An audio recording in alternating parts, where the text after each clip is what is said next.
Good morning, everybody. Thank you for that.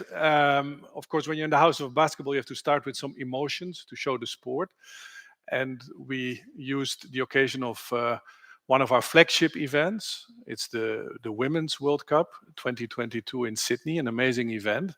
And it's not only a flagship event, but it's also resonating with one of our strategic pillars, which is women in basketball. Not women's basketball, but women in basketball, which goes much beyond that, but which had a lot of impact.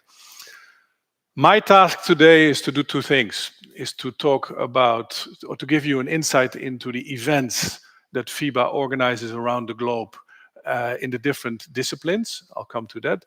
And secondly, also give you a bit of a flavor of what we do in terms of what we have been doing over the last 10 years in terms of our business and brand strategy and where we are trying to further elevate our beautiful sport. So starting with the introduction to FIBA, very quick, you're all experts from federations and cities. You will understand that FIBA is a governing body which has more than 200 national federations around the globe. It is the federation recognized by the IOC. And what you maybe didn't know yet, and where I will go into it, is that we have, since Tokyo, 2 Olympic basketball disciplines. And we have a little baby in the making, maybe, which is the esports component. I'll come back to that later. In terms of offices, this is the house of basketball. Compared to other federations, we keep it simple. It's all called FIBA. We have FIBA, the headquarters. We have FIBA Americas. We have FIBA Europe. We have FIBA Africa. We have FIBA Asia. We have FIBA Oceania. So they're all under the same brand name. All of these regions have their own headquarters. And in addition to that, we have 3 representative offices in Beijing, Singapore, and Jakarta, which are also predominantly legacy from our World Cups that we have had in 2019 and 2023. Now, what do we do in terms of basketball? So what we call the basketball discipline, I would say the cornerstone is national team competitions traditionally.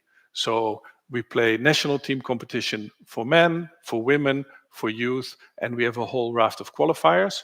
So when you look at on the event side, we have more than 2,000 games being played in this ecosystem alone in a 4-year cycle. To give you an idea of the events, the international events that we have, if we look ahead to 2025, for instance, you see there that we have the Youth Cup, we have the Women's, the Continental, we have the qualifiers. And then the same in 26 and 27, but 26 is the year of the Women's World Cup that I referred to in Berlin, in Germany. 2027 is our next Men's World Cup in Doha, in Qatar. So I move from the national teams. I have to go fast. I've given a short slot. I want to give a complete picture. We come to club competitions. Club competitions, basketball. This is also a strategic pillar of FIBA.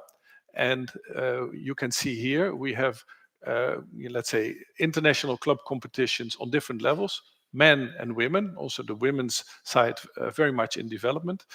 And mainly under the umbrella Basketball Champions League, we are growing that ecosystem, not only in Europe, also in the Americas, also in Asia, and ultimately this culminates in the Intercontinental Cup, which at the moment is taking place in Singapore. So where the champions of these competitions come together.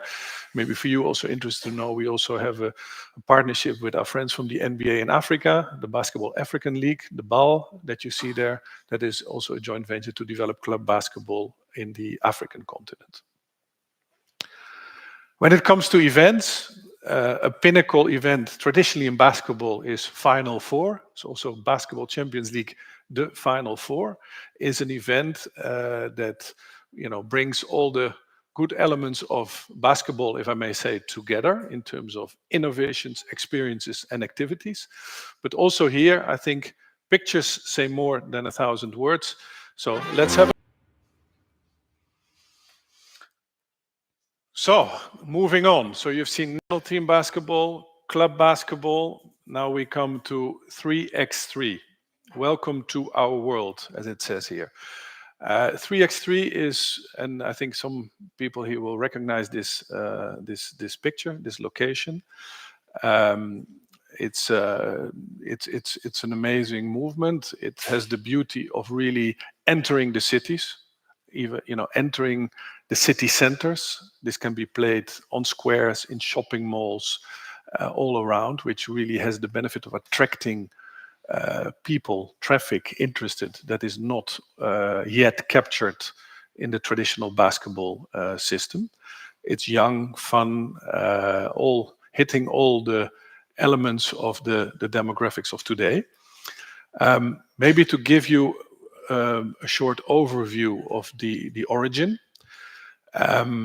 It's not that, let's say, FIBA invented 3x3. I mean, street basketball is probably bigger than basketball in a venue. Street basketball is as old as basketball, but it's fair to say that the story of 3x3 in the FIBA ecosystem started in 2010 during the Youth Olympic Games in Singapore. It was an exhibition sport there, and from there onwards, the team at FIBA has really diligently worked to build it up as I would say, a consistent, sustainable ecosystem, which then ultimately led into 2017 with the decision to be included in the Olympic Games as a medal discipline, which then happened the first time in Tokyo in 2021. It was also included in Paris this year in the Place de la Concorde. I think many of you have seen it, and it's already on the way to go to LA and to Brisbane. What events do we have in 3x3? It's not that different. We also have national team events on a continental and on a global level, culminating into the Olympic Games, so where you represent your country. But there's also a pro circuit, which is very different, where traditionally people play as a city, where they play in the World Tour.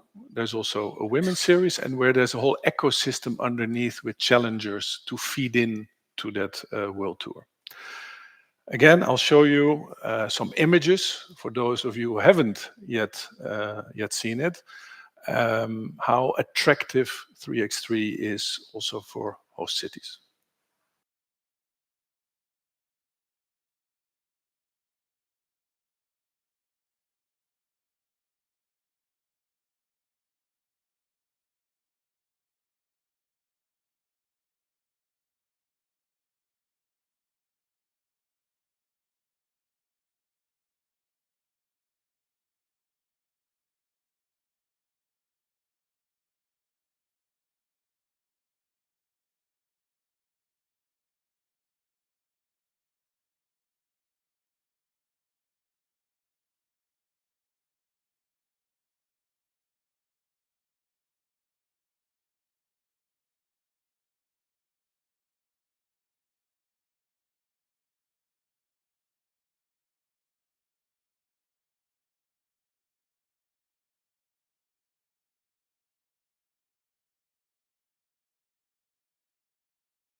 You see, this is really, a great event, a great experience, and it's also fair to say that this has opened up the world of let's say, access to the Olympic Games in particular for the FIBA national federations and ecosystem. And I think a testament to that is also, I can say that as somebody carrying a Dutch passport, that even a country like the Netherlands can, play for medals at the Olympic Games, something which in basketball would be close to impossible. So it's really opening the possibilities, much more skill based. It's something that is really very spectacular, but also very open and inclusive. Coming to the last discipline, and the one what we call here the COVID baby of FIBA, which is eFIBA. It's fair to say that also the esport games, mainly playing the NBA 2K game, is a movement which was around for a long time. During COVID, we really got an acceleration here, and a lot of our national federations asked for events to be played. As you can see, we started in 2020, mainly online. We're already in this third season of eFIBA. Actually, in roughly a month from now, we will have an in-person final event in the Philippines, in Clark in the Philippines, 11th and 12th of December. And, it's also hopefully something that will be also for us sustainable going forward. And it is an amazing way also to embrace people into the basketball ecosystem. I'll show you some images from the event of last year in Sweden that we played. 4 seconds left on the shot clock, and this right here is the eFIBA World Finals. Open Sweden! We started out with 61 nations, and now we have the final 8. A lot to play for here on day one. That's alley-oop, baby! This is literally insane. Massive three. Woo! George's shot right there as well. To be honest, man, I think he wants his rematch. We are witnessing greatness here, Vince. Only 4 remain. The USA versus the Philippines, and then Turkey versus France. 50,000 euros on the line. This is the final day for eFIBA Season 2 World Finals! 3-ball, corner pocket! We are ready for everything. That boy dive! And now they're getting loud! USA making you pay, baby! They got no chance against us. Going for the 3, and he's becoming the hero! It is neck and neck. They got it! It's the final game! Big time shot there from USA. Buy this man a new passport, because he's staying in France. USA Basketball is the eFIBA Season 2 World Champion!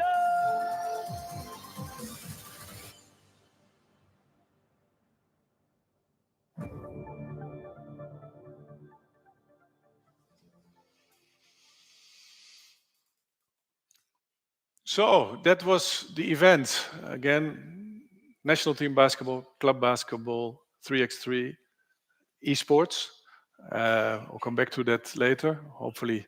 And by the way, all disciplines where we work with literally hundreds of host cities on a yearly basis. And hopefully, also after this event, there's even more appetite to get involved with the world of basketball.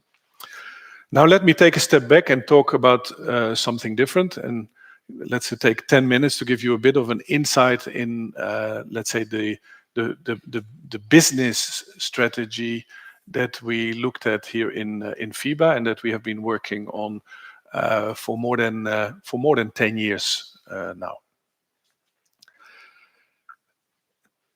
We look at basketball in 2012. 2012 was sort of the time we sat down and we said, okay, where are we today as a sport?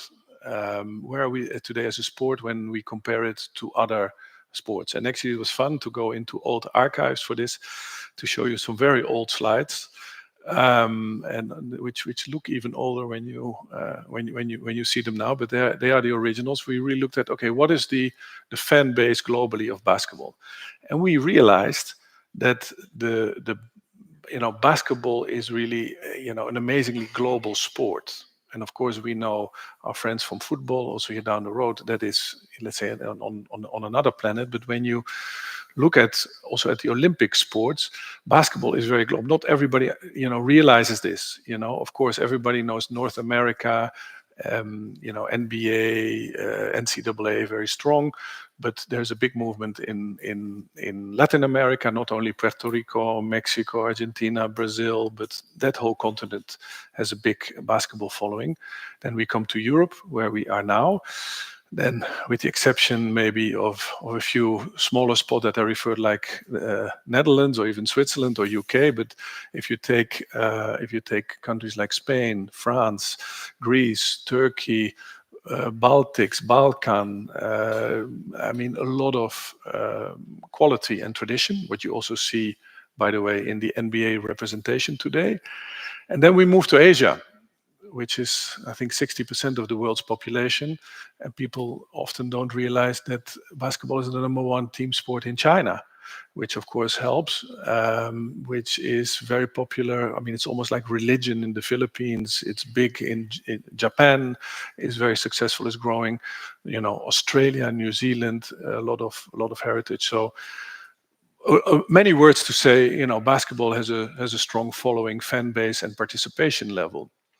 But when we looked then at the performance of our World Cup in 2012, and we mapped it out with some other sports, and it's not important to look at the specifics, but when we looked at, let's say, our friends from, of course, football, but also rugby, ice hockey, volleyball, handball, and we looked at how good are we doing in terms of key metrics of our World Cup, actually we realized we're not living up to our expectations.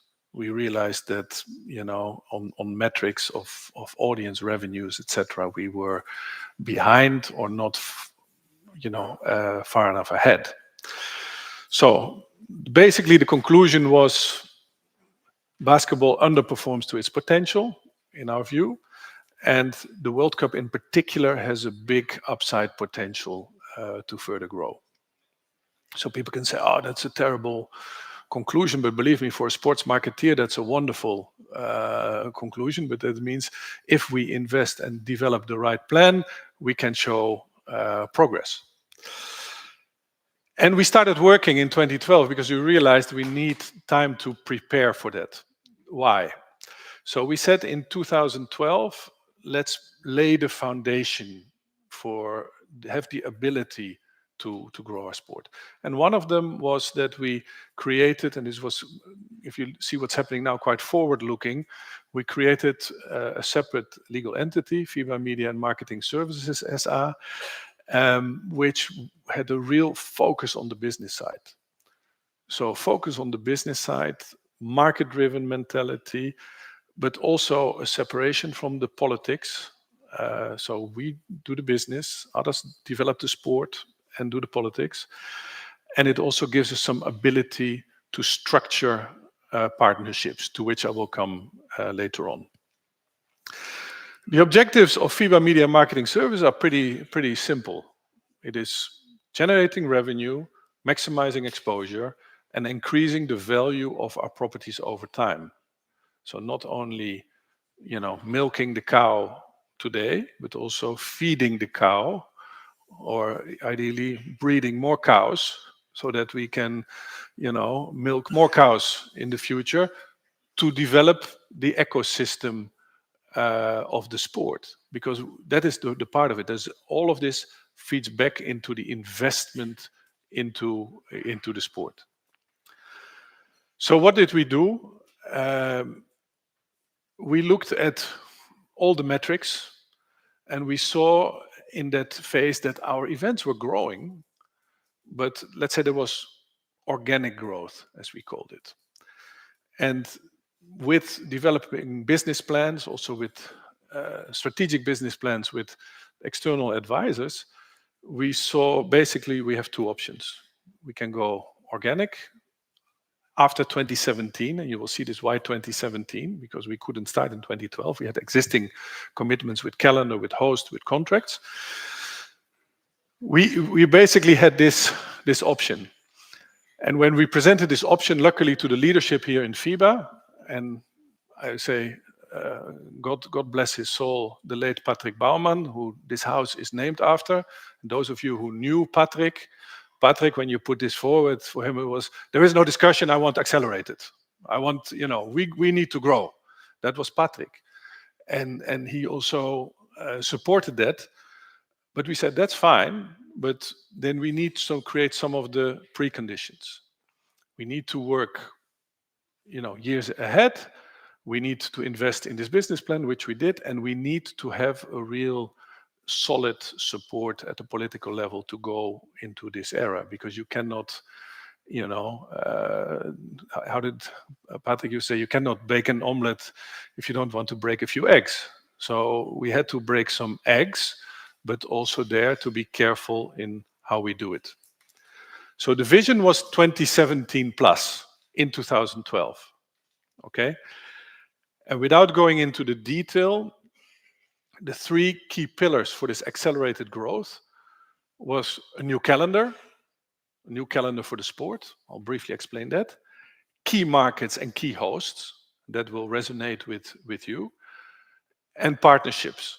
We could not do this alone in our own bubble here in Canton de Vaud. I'll be quick on the new calendar. It's very simple. If you think about it, basically the key things we changed was our World Cup was in the even years, 2010, 2014. So that was in the same year as the FIFA World Cup and the Winter Olympic Games. Not very smart if you want to go to broadcasters and to sponsors and others. So we moved the World Cup in an odd year, 19, 23, 27. We expanded the World Cup to 32. We combined Asia and Oceania, like you can see in football. But I would say the key thing probably was the qualifying system. FIBA was a sport which only played its main events in summer in the Northern Hemisphere.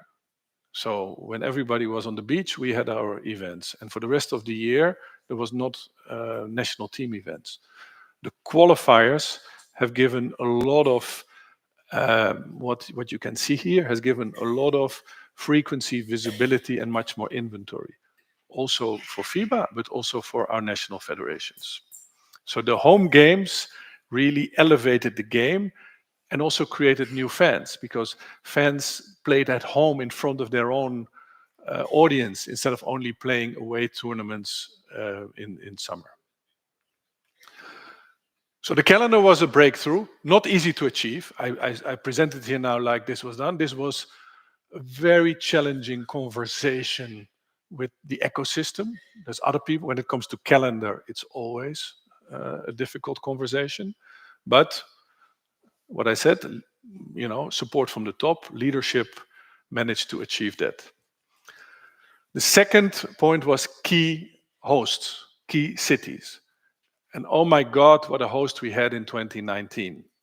September 19, just think a little bit, by the way, was not so, not so far away from the start of COVID, but we had 2019 a World Cup in 8 amazing cities in China. Yeah, Foshan in Guangdong province, I think, was the smallest one with 7.5 million inhabitants. 8 great cities, but more importantly, we worked on a 1,000 days journey. So when the World Cup started in 19, we had already achieved our objectives. Every 6 weeks, we had an event in one of the 8 cities most of the time. We had our ambassadors. As you see here, we created awareness all along, so that when we came to the event, all the 8 cities had their moment, had their also unique opportunities. Taking a step aside here, also again to the Women's World Cup, you saw it in the opening video, Sydney, fantastic Women's World Cup 2022, a country that breathes not only basketball but also women's sport. Great attendances, great atmosphere, a lot of passion, and also that elevated the event. Also there, you saw it maybe in the video, where we had some partners, like we had Google, which came on board as a partner, which said, we want to be involved with this World Cup. We not want also women's basketball. We only want women's basketball. Forget about the rest. And they really supported this event in a remarkable way, just as others. 2023, the last World Cup before Paris, again, co-hosting 3 amazing places. As I mentioned, Manila is, the place where basketball is second to none, is fantastic, is the best, is a religion. And we had Okinawa in Japan as a host, which is also a basketball place and a basketball country in development. And Indonesia, Jakarta, 300 million people country, and also a place where we have an office now to further grow the sport. So coming to the last one, and not least, the calendar, the host. Now we come to the partnerships. Why? Why did we need partners? Why could we not do this ourselves? It's pretty simple. We didn't have the resources in-house, not only money, but also human, also capacity. We didn't have a global network specifically on the media and business side. We wanted to grow and invest, but we also needed to protect the financial security. And sometimes you also need an independent view. You know, you live in your cocoon as a federation or as an organization. Sometimes you need an outside view. So we struck two major partnerships. The first one was a partnership called FIBA Media, which is mainly dealing with the broadcast and the digital side. We struck that in February 2016 with a company called Perform at the time, which is now The Zone. And later that year, just before 17, we created a partnership, FIBA Marketing, with Infront/Wanda Group. And I'm happy to say, I was actually looking at it this morning, we are more than 8 years into the partnership today, and they have been, extremely rewarding for us, and they're still in full force. How does that work? In simple terms, the partnerships have the teams of FIBA Media. Some people are here in the house, others are in the UK. We have a production hub in Madrid, but they are all part of that umbrella. FIBA Marketing, we have a team here. We have some people in Zug, and we have 2 colleagues in Beijing, which is an important market for us. And they deal mainly with the sponsorship side. But FIBA, overall, through the mechanisms and also through the contract, is still the rights holder and is still in charge of its destiny, and is also very much involved in the decision making. What has it done? Very quickly, I mean, of course, the FIBA Media partnership is predominantly focused on covering the globe with our partnerships, not only with broadcasters, also with traditional broadcasters, a lot of OTT, digital, other platforms. And FIBA Marketing's role is to bring the corporate world to our events. And that for us is very important, not only from a financial point of view, but also from an activation point of view, that we want our companies to be involved, our partners to be involved in promoting their business, but also our sport. Coming to the end, because you will say that was a great story, Frank, you started in 2012. Are you now done? No, but just to make a first proviso, we are far from done. We still see the trajectory,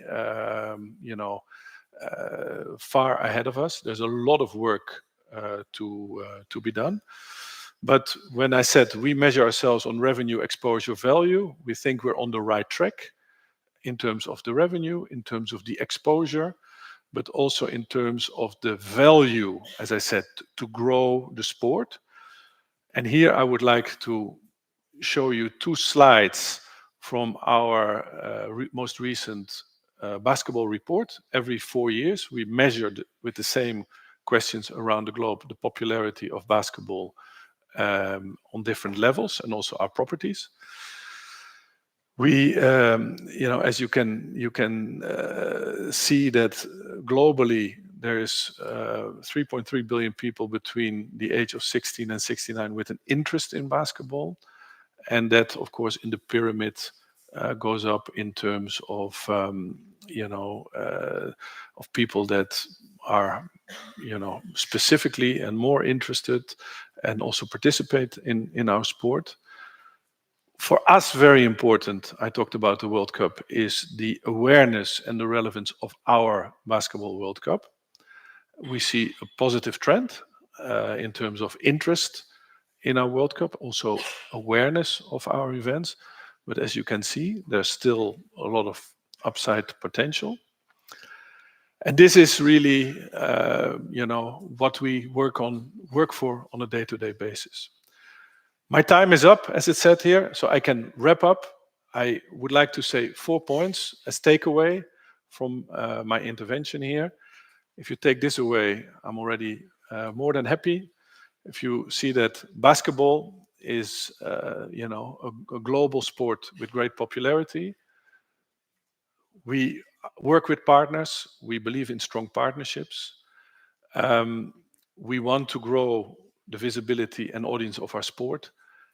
And last but not least, we want to collaborate with all of you, with cities, with authorities, to work hand in hand and make each other successful. This is it for me for now. Maybe make a picture of this slide, because if you are interested in the national team competitions in particular, then Ashley Green is your point of contact. Benjamin Gauthier, who's also here, is the person dealing with the club competitions. Giovanna is 3x3, and Gustavo in front of me here is FIBA. So sorry for the 30 seconds over the time, but I would like to thank you very much for this opportunity. Thank you.